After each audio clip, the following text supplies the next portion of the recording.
কাজিৰঙা ৰাষ্ট্ৰীয় উদ্যানৰ নান্দনিক দৃশ্য স্লথ বিয়েৰ অথবা মাটি ভালুকৰ বিচৰণৰ দৃশ্যই আমোদ দিছে দেখি বিদেশী পৰ্যটকক। দুটা পোৱালিৰ সৈতে মাটি ভালুকৰ বিচৰণৰ মনোৰম দৃশ্য বন্দী হৈছে কেমেৰাত। বিভাগীয় সূত্ৰ অনুসৰি উদ্যানখনত পোৱা গৈছে 200ৰো অধিক স্লথ বিয়েৰৰ লগতে হিমালয়ান সান বিয়েৰ আৰু হিমালয়ান ব্লেক বিয়েৰৰো অৱস্থিতি। শেহতীয়াকৈ কহৰা বনাঞ্চলৰ ডাফলাং আৰু কাঠপাৰাত সঘনাই ভালুকৰ অৱস্থিতি প্ৰত্যক্ষ কৰিছে পৰ্যটকসকলে।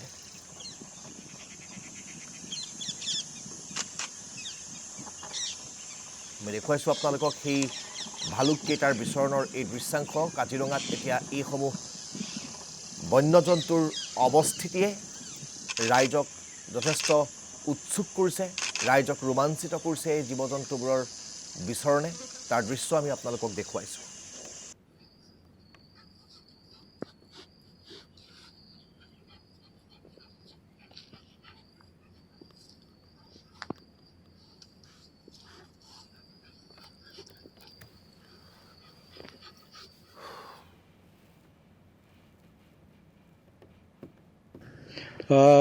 ভালুকৰ যিটো আমাৰ ইয়াত কাজিৰঙাত চাইটিংটো সেইটো কমন নহয় আৰু বহুত ৰেয়াৰ বুলি আমি ক'ব পাৰোঁ। আৰু যিসকল পৰ্যটকৰ মানে সৌভাগ্যৰ কপাল লৈ আহে তেওঁলোকেহে মানে খুব কম সংখ্যকে ভালুক দেখা পাইছে, বা আমাৰ চাফাৰীৰ লগত যিসকল জড়িত হৈ আছে, গাইড বা জীপ চাফাৰীৰ ড্ৰাইভাৰ যিসকল, তেওঁলোকেও খুব কম সংখ্যকেহে কাজিৰঙাত ভালুক দেখা পাইছে।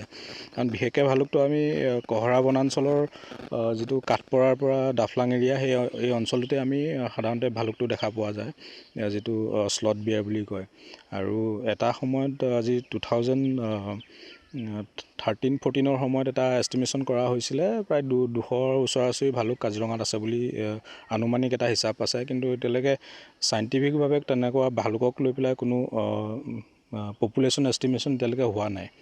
শেহতীয়াকৈ চাইটিং বৃদ্ধি হৈছে কিছু পৰিমাণে হ'লেও। নিশ্চয়কৈ, আৰু এতিয়া বিশেষকৈ শিমলু ফুল ফুলাৰ লগে লগে ভালুকৰ যিটো চাইটিংটো আৰম্ভ হয়, কাৰণ শিমলু ফুলাৰ লগে লগে শিমলু ফুল খাবলৈ আহে। আৰু লগে লগে সেই যিটো আমাৰ বাৰ্ণিং আৰম্ভ হৈ যোৱাৰ পিছত গোটেই যিটো গ্ৰাছলেণ্ড আছে, গ্ৰাছলেণ্ডৰ যিটো আমাৰ অ'পেন হৈ পৰে, তেতিয়া সেইটো সময়তেই বেছিভাগ সংখ্যক টুৰিষ্টে ভালুক দেখা পায়।